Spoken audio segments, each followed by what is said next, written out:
Pokémon Legends Z-A is one of the best Pokémon titles of all time and something truly special that needs to be played. There is so much to love about this title, the cast, the story, the side missions, and the overall presentation. Hey guys, what's up? Surmo11 here, and this is my review of Pokémon Legends Z-A for the Nintendo Switch. With that out of the way, let's get started.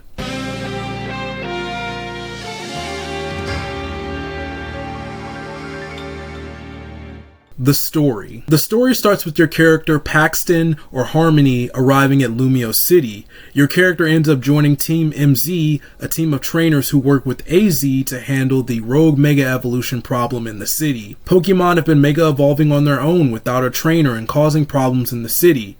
Your player also gets involved with the ZA Royale, a Pokemon tournament in the city that gives the winner a wish. The story is split up into story arcs, and that was an interesting place to take a Pokemon game. I would say that my favorite story arc in the game was the Rust Syndicate arc, but of course I enjoyed all of the story arcs. I loved the story and it felt so personal.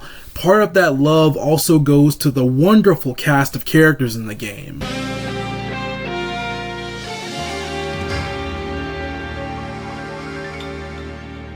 The characters. Modern Pokemon games starting on the Nintendo Switch have had much more detailed side characters, which really makes the games a delight to play. In Team MZ, Tawny/Urbane take the role of the leader of the team. I played as the male main character, so Tawny was in my game, and I think that Tawny is a complex character for the Pokemon series. I think that showing a character who has multiple sides to them and feels like an actual person was such well done writing for Pokemon. Tawny isn't perfect, but who said she had to be? Naveen, who is the fashion designer for the team, was also a character I loved. Naveen is a cool guy, but he's also a funny character. Also, his design is just great. Really, the whole cast of this game is just very well designed. Lita is the last member of Team MZ. She's the dancer of the team.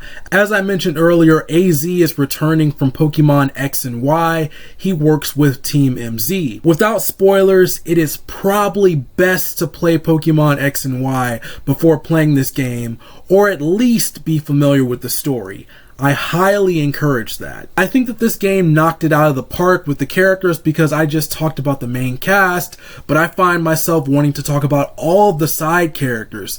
The characters feel like characters that would be in the Pokemon anime. Corbo is the best character in this game, and you cannot tell me otherwise. I see why he was shown in the trailer. They knew they did a good job with this character. I could be here all day talking about the characters. I liked Canary, who was a streamer, and I think they did a much better job with her than Ino from Scarlet and Violet. Ino feels more like the cute voice streamer, whereas Canary feels like a gamer who became a streamer. I liked Gwen's personality and her Pokemon type not really matching the group that she's in. The cast of this game is small but mighty, as they all feel like they have more personality than previous Pokemon characters. But there is one character I haven't mentioned yet that I need to. It's not even a person. It's a setting. The setting of this game is actually just one city. The whole game takes place in Lumiose City. Lumiose City has been reimagined from its Pokemon X and Y days. The city is large and full of life. The city actually gets bigger and bigger the more you get deeper into the story, and the developers of the game have made some creative choices to make the areas in the game feel new, even if you've already been there. The city is full of people with things to say and Pokemon just living in the city. I feel like this really made the city feel alive, as if it was a real city. As seen in trailers, the city is split up between your character exploring on the ground, but also exploring on the rooftops of buildings. There is also a third part of the city that was not shown in trailers. I wish this part was larger, as it's not as big as the other parts. The city felt alive with a large amount of people and Pokemon. I will say that I wanted to speak to every character in the city, but there were just so many that I gave up on this goal. And I don't think that players were meant to talk to all of the people in the first place.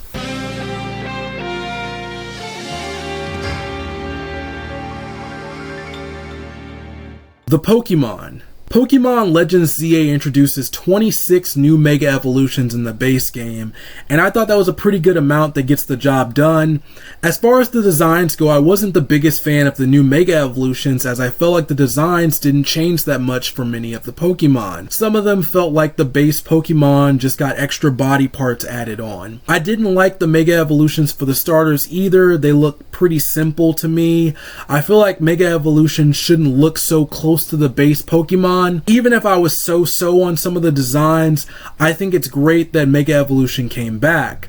I do wish they added a few new evolutions or regional forms like they did with Pokémon Legends Arceus. I didn't love the selection of old Pokemon in this game, and that could fully be a thing for me only. I try not to reuse Pokemon I've used before. I feel like my team was just thrown together, but I will say this game gave me newfound appreciation for Talonflame, Excadrill, and Garchomp. Talonflame carried my team early in the game and felt like my starter. Excadrill carried me the whole game. I've never used a Garchomp successfully, and this was the first game that allowed me to use it. I had also tried to use Talonflame in the past, but it didn't really work out for me until this game.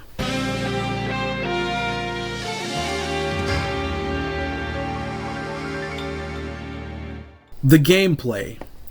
The gameplay of Pokémon Legends Z-A is a real-time action-based system. I have seen some comparisons to Xenoblade, and I can kind of see it. The battle system in Pokémon Legends Z-A has your Pokémon and trainer moving around a battlefield, and you can position your Pokémon in places to do their attacks.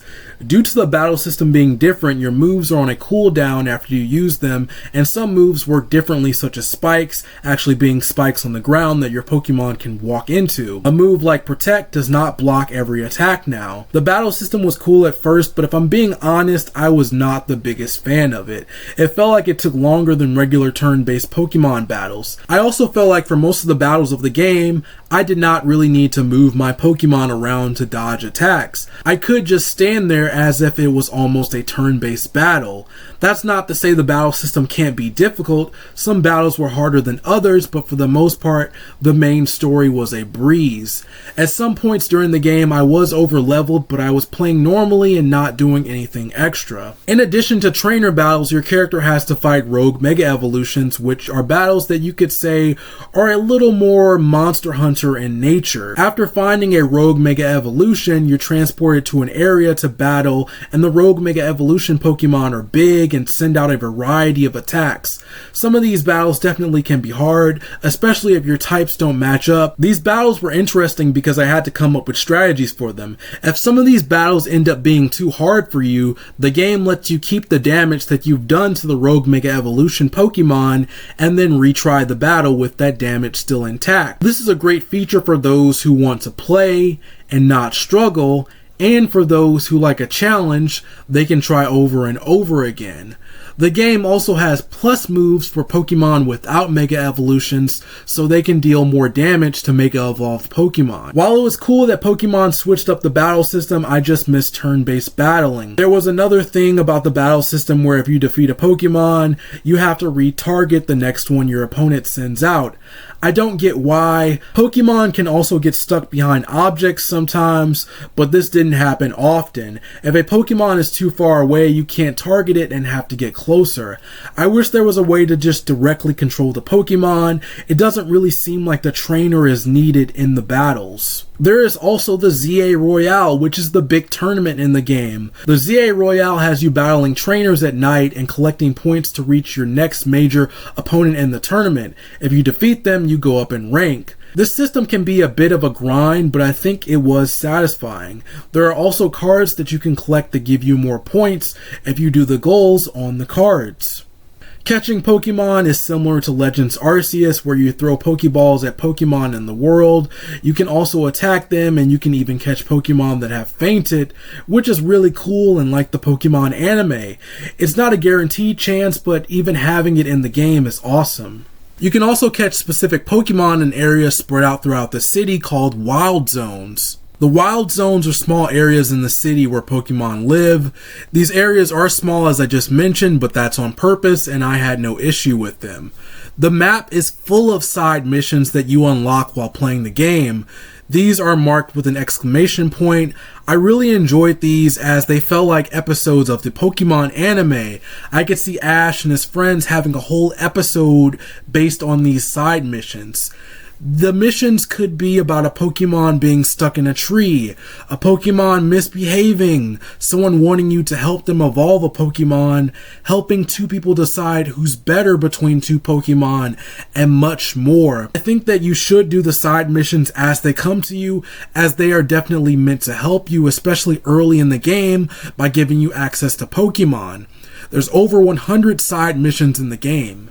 There is a lot to do in this game. You can explore the city and collect Mega Shards, which are pink crystals used to buy Mega Stones for Pokemon with Mega Evolutions. The game does have a limit on how many you can hold, which is 999. I reached this limit multiple times during the game, and I wish the game told you when you max them out, or let you get more than the maximum amount. Why set a limit if you need so many of them during the game? To get these Mega Shards, you're using your Pokemon moves in the world, but I noticed the moves still have a cooldown even if you're not in a battle. I just found this annoying and pointless. I think my Pokemon should be able to attack over and over if I'm not in a battle. You can also buy outfits in this game as you could in the original Pokemon X and Y. There's a lot of outfits, but I didn't use this feature, so I don't have much to say about it. I very much stick to the original designs of characters when playing games, and I did not see any clothes that made me want to go away from that rule.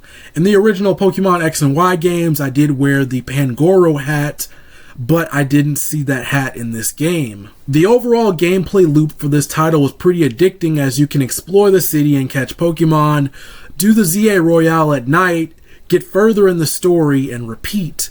There's so much to do. It really felt like they took Lumiose City and made it into a region within its own right.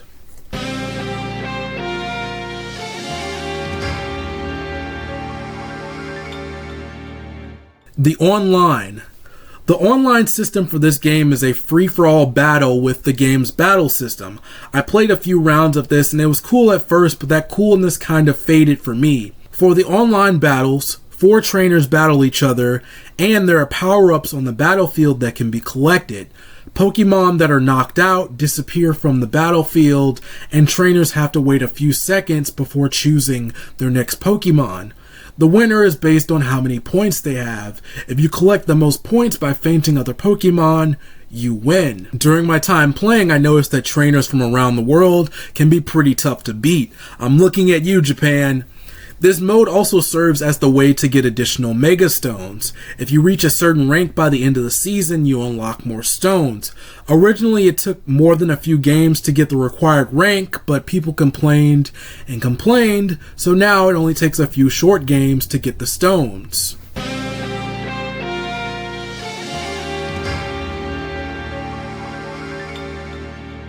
The graphics.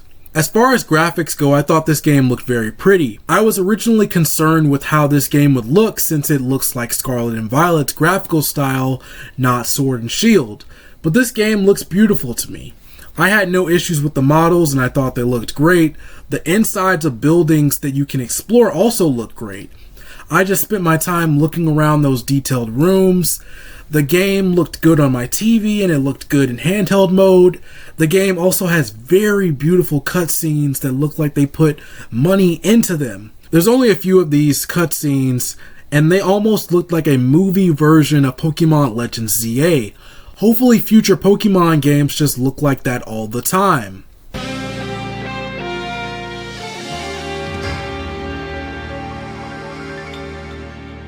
The criticisms. I have already talked about my criticisms, but I do have a few more. When talking to characters, their name is at the top of their text box, but I still had trouble seeing who was talking because I was more so focused on the text bubble. I'm not going to look at the character's name every single time when they're talking.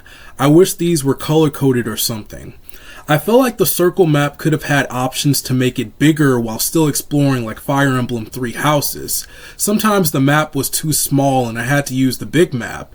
I just wish a bigger map than the circle one could be on the screen during normal gameplay. As with all recent Pokemon games, the more they expand the characters, the more they write deeper stories, the more the games need voice actors, and I mean good ones. I like the Pokemon anime, but some of the voices just don't sound the best. While I also like Pokemon Masters, I don't like some of the voice choices for that either. The game is great, I just think voice acting can make it even greater. Some of the side missions require specific Pokemon that need to be leveled up, and I didn't love that. The game felt like you needed to have Pokemon ready to use even if they're not on your team. Pokemon that don't Mega Evolve can kind of be at a disadvantage in this game, and I feel like you're definitely encouraged to use Mega Evolve Pokemon on your team. Exploration in this game needed something to make it faster, like the skates from Pokemon X and Y, or ride Pokemon. I think it was fine for the main story to have the player walk around the city, but after that it got pretty annoying having to go to specific small sections between buildings or go up a specific ladder just to get to a rooftop. I wanted to fly there. Plus, moves allow regular Pokemon without Mega Evolutions to attack rogue Mega Pokemon and other Pokemon for more damage, but it really feels like you should have a team full of Mega Evolved Pokemon.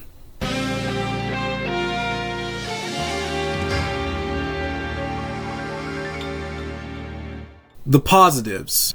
I have covered a few positives in this review, but I have a few more to add. There's a character who collects Pokeballs that you have thrown that you throw incorrectly, and he gives them back to you. What a genius idea. The game doesn't throw the whole city at you at once, but instead eases you into it. I like that you take your time meeting the characters and the world. It feels like they truly cared about telling a story, and stories take time. The city is used in so many different ways. The Z-A Royale, using smaller parts of the city for the tournament, recontextualizes part of the city, and while it's reusing those areas, they still feel new. This game loads really fast. I sometimes will put my Nintendo Switch or my controller down when getting into a game since the games will take a few seconds to load. I can't do that with this game. It's already done immediately. I love the noise that the game makes when you find a shiny Pokemon. What a genius idea to help with finding shiny Pokemon.